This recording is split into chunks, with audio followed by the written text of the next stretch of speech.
خلق السماوات والأرض وأنزل من السماء ماء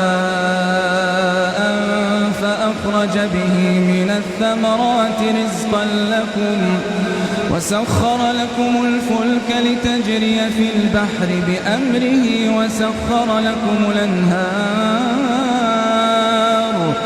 وسخر لكم الشمس والقمر دائبين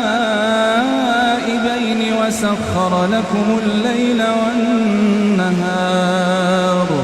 وآتاكم من كل ما سألتموه وإن تعدوا نعمة الله لا تحصوها إن الإنسان لظلوم كفار وإذ قال إبراهيم رب اجعل هذا البلد آمنا واجنبني وبني أن نعبد الأصنام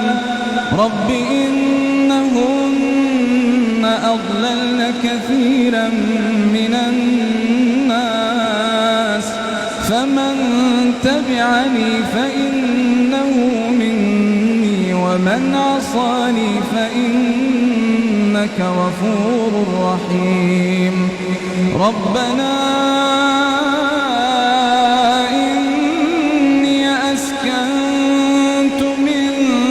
ذريتي بواد غير ذي زرع عند بيتك المحرم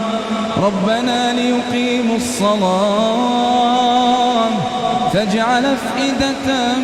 من الناس تهوي